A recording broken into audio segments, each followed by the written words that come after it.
जय श्री राम, जय श्री बालाजी महाराज। माता रानी के भक्त के साथ ये चीजें जरूर होती हैं। कौन सी ऐसी चीजें, किस प्रकार की ऐसी चीजें?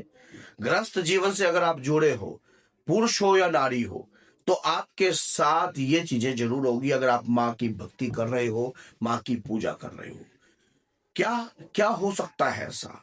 जब कभी भी हम माँ की पूजा अपने घर में करते हैं तो दिक्कत समस्या हमारे घर के अंदर होती है। वो क्यों होती है? हमारे ये शुरुआती समय में हर किसी के साथ होता है, क्योंकि पहली बात तो घर में रहने वाली नकारात्मकताएं हमें रोकने का प्रयास करती हैं। हमारे घर के अंदर जो नकारात्मकताएं पहले से ही रुकी है या पहले से ही हैं, वो कभी भी नहीं चाहेंगी कि भगवती की पूजा इस घर में हो। और अगर एक बार इस घर में भगवती की पूजा होने लग गई तो उनका तो पत्ता साफ है। इसीलिए वो ग्रस्त जीवन में कलह जरूर उत्पन्न करेंगी, पहली बात। और हर नारी और पुरुष के साथ ये बातें जरूर होगी। अब इस बात से बड़ी बड़ी बातें कैसे हो सकती हैं, ये आज की वीडियो में भी आपको पता लग जाएगा। और वीडियो अच्छी लगती है, हितकारी लगती है, तो जन कल्याण के लिए लगती है, तो आपको शेयर करना चाहिए, क्योंकि हर ग्रस्त जीवन से ये वीडियो जुड़ी हुई है। माँ की पूजा जब हम करते हैं, या कोई नर करती है या कोई नारी करती है, तो उसको ललकारा जाता है। अगर घर में जब पूजा पाठ करते हैं तो पूजा में सहयोग नहीं किया जाता, पूजा में साथ नहीं दिया जाता, लेकिन उसकी भावनाओं को ठेस पहुंचाने के लिए उसे ललकारा जाता है। नेगेटिविटी घर में रहने वाली किसी के शरीर पर बैठकर, पति के शरीर पर बैठकर पत्नी को ललकारेगी, या पत्नी के शरीर पर बैठकर पति को ललकारेगी, या सास के शरीर पर बैठकर आपकी अपनी बहू को ललकारेगी, या बहू के सिर पर बैठकर सास को ललकारेगी कि क्या किया तेरी माँ ने, हमारा तो ये नुकसान हो गया। ये कैसे हो गया नुकसान? तू तो माँ की पूजा करती है, तब भी हमारा ये नुकसान हो गया। ये भक्त के साथ, ये हर भक्त के साथ होता है। कहीं ना कहीं से उसको सीधी ललकार जरूर लगती है कि आप ग्रस्त जीवन से जुड़े हुए हो। आपको पता होना चाहिए कि भगवती की पूजा जो है जन के कल्याण के लिए है। आपका आत्म मान और सम्मान मां स्वयं करवाएगी। आपको घबराने की आवश्यकता नहीं पड़ती है ऐसी स्थिति में, क्योंकि जब कोई व्यक्ति आपको ललकारता है तो उसकी भाषा में मां स्वयं उसको जवाब देती है। क्योंकि संकट का भी रोल होता है। कुछ ऐसे प्राणी होते हैं जो नास्तिक अवस्था के होते हैं, और वो आपकी भक्ति को बार बार ललकारने का कोशिश भी करते हैं। ऐसे व्यक्ति के ऊपर संकट तत्काल पकड़ता है, ऐसे व्यक्ति को तत्काल। जो व्यक्ति घर में पूजा, नियम, दीपक बाती कुछ नहीं करता, और बल्कि उन चीजों को करने से रोकता है, ऐसे व्यक्ति के ऊपर जो संकट है तत्काल अपनी पकड़ बना लेता है, तत्काल उसकी बुद्धि को भ्रष्ट कर लेता है और उसे गलत रास्ते पर मोड़ देता है। क्या पता किसी और धर्म में डाल देता है, क्या पता किसी और सोच में डाल देता है, तो आप, ताकि आपकी पूजा दृष्ट हो जाए, आप घर में पूजा पाठ ना कर पाओ। ऐसा जब होता है जब हमें संकट के बारे में आभास नहीं होता, शुरुआती समय के अंदर, शुरुआती समय में। लेकिन जब धीरे धीरे आप भगवती की पूजा को कंटिन्यू बरकरार रखती रहती हो या रखते रहते हो, तो आपके शरीर पर ऊर्जा का आभास होने लगता है। अब संकट आपको मेंटली तौर पर उस प्रकार से हरासमेंट नहीं कर पाता, लेकिन शुरुआत में वो आपको कोशिश करता है। फिर आपके घर से भी कई बार ललकार ऐसी भी आती है कि अगर तू पूजा पाठ करते हो या करती हो तो कहीं ना कहीं अमीरी का रास्ता पूछ, पैसे कमाने का रास्ता पूछ, कहीं ना कहीं से पैसा बन जाए, ये बन जाए। देखिए, जो तुम्हारा है वो तुम्हारा ही रहेगा, वो उसे कोई तुमसे छीन नहीं पाएगा, और जो तुम्हारा नहीं है वो होकर भी छिन जाएगा। भगवती का आशीर्वाद सदैव हमारे साथ बना रहे, ऐसी अंतर मन से आप मां से कामना करते रहना।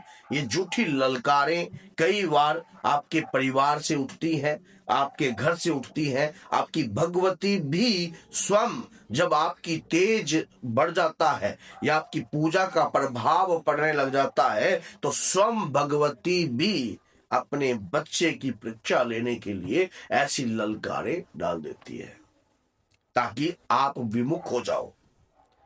ताकि आप जो है उस रत्न को खोजने की कोशिश कर रहे हो जो कि दुर्लभ है, और दुर्लभ को खोजने के लिए इतिहास तो रचना पड़ता है। और ऐसी अवस्था के अंदर आपको पूजा पाठ जो है नियम से कंटिन्यू करनी चाहिए, घबराना नहीं चाहिए। कोई व्यक्ति क्या कहेगा, किस प्रकार से आपकी पूजा को रोकने का प्रयास करेगा, ये तो होगा। कई बार बच्चे भी ऐसा होता है, और कई बार ऐसा भी हमने देखा है कईयों के घर में पूजा पाठ हो रही होती है माँ की, लेकिन दुख फिर भी चल रहे होते हैं, क्योंकि उसे समझ नहीं होती है कि मेरे घर में जो है पॉजिटिव और नेगेटिव दोनों साथ चल रही हैं। मैं पॉजिटिव को, मैं देवी का आह्वान कर रही हूँ, देवी को मनाने का प्रयास कर रही हूँ, लेकिन मेरे घर में दुराचारी कार्य भी हो रहे हैं और गलत चीज भी जो है तामसिक शक्तियों को जो है बढ़ावा दे रही है।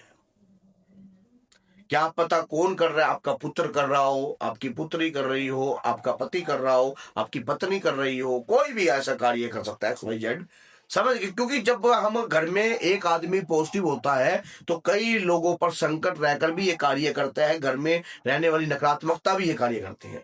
अगर ऐसी अवस्थाएं आपके साथ होने लग जाए तो समझ लेना आपकी पूजा स्वीकार हो रही है। आपको अगर कोई बार बार ललकार रहा है या कुछ कह रहा है कि माँ से ये पूछ, माँ से ये कार्य कर, तो पूजा आपकी लग रही है।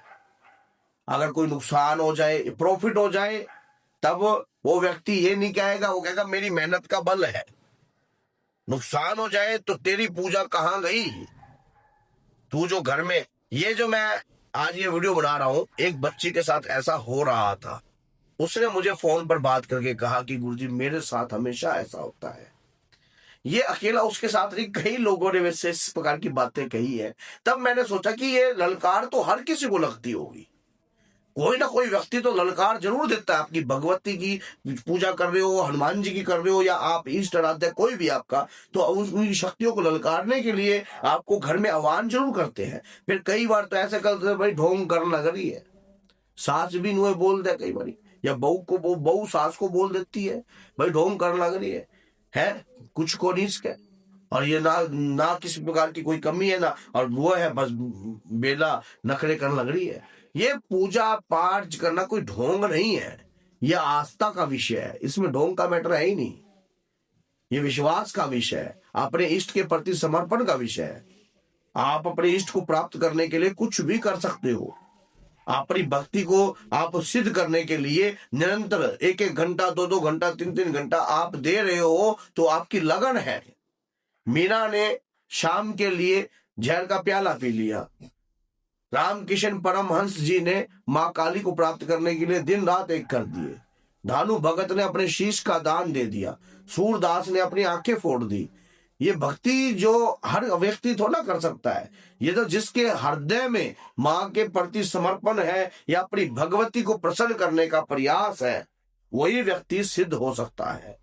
अगर ये वीडियो आपको अच्छी लगती है और लगता है कि किसी भी व्यक्ति के पास अगर जा रहा है तो उसके विश्वास में और भी बल प्राप्त करवाएगी, तो इस वीडियो को लाइक कीजिए, 10 लोगों को जरूर शेयर कीजिए। तो बोलिए जय सीताराम, जय माता दी।